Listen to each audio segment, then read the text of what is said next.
Depuis ses débuts comme maire de Paris, Anne Hidalgo est victime d'un Hidalgo bashing, qui semble ne jamais vouloir se finir, tant que sa tête ne sera pas tombée.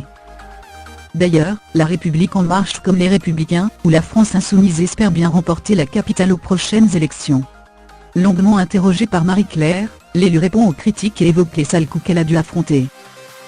À lire aussi Ariane Brodier, moment de tendresse entre son chéri Fulgence et leur fils Prince Philippe, 96 ans, malade. Il manque un grand moment avec son fils Andrew. Bonheur difficile après le suicide de son fils. Bonheur difficile après le suicide de son fils. Françoise Nissan, son bonheur difficile après le suicide de son fils.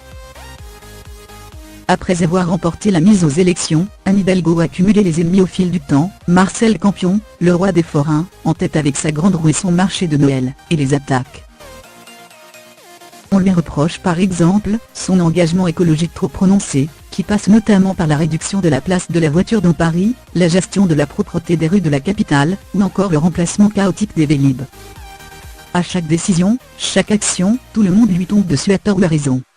Avant d'être élu maire, j'étais la numéro 2 loyale et fidèle, la pâle figure sans charisme de Bertrand Delanoë, que jamais je n'arriverai à égaler. Et puis je suis élu, je fais mon job et je deviens autoritariste et dur. Quand vous gérez une ville de 2,3 millions d'habitants, et de 8 milliards de budget, bien sûr qu'il faut savoir où l'on va. Je suis une patronne, il faut manager les équipes, dire non. Il faut écouter. On n'a jamais travaillé aussi collégialement, mais malgré ça, ce mot sort.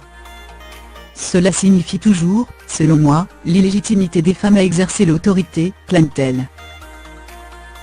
Si elle peut affronter les critiques, Anne Hidalgo supporte moins les mensonges et les rumeurs. Ainsi, on a essayé de la déstabiliser en faisant croire que son plus jeune fils, Arthur, 16 ans, était issu d'une liaison avec l'ancien président François Hollande. Peu de temps après qu'il soit né, des rumeurs ont couru. J'en ai parlé aux deux grands Mathieu, 32 ans, et Elsa, 30 ans, nœud de la rédaction qui était ado, et à Jean-Marc Germain, son mari, pour mettre les choses sur la table, que ça ne soit pas un sujet tabou, qu'il ne l'intériorise pas. Mais Arthur, vers l'âge de 9 ans, a tapoté son nom sur son ordinateur et quand mon mari est rentré, il lui a dit « Papa, je veux aller au commissariat porter plainte ». On lui a expliqué, mais il était très choqué, relate-t-elle. Heureusement, Anne Hidalgo a pu compter sur son entourage pour faire en sorte qu'Arthur soit bien dans ses baskets. Des gens ont essayé de lui faire payer le fait qu'il soit mon fils. Heureusement, il a un groupe d'amis nageurs depuis ses 4 ans, avec leurs parents. On est tous très proches, de milieux très différents, ce sont des amis intimes.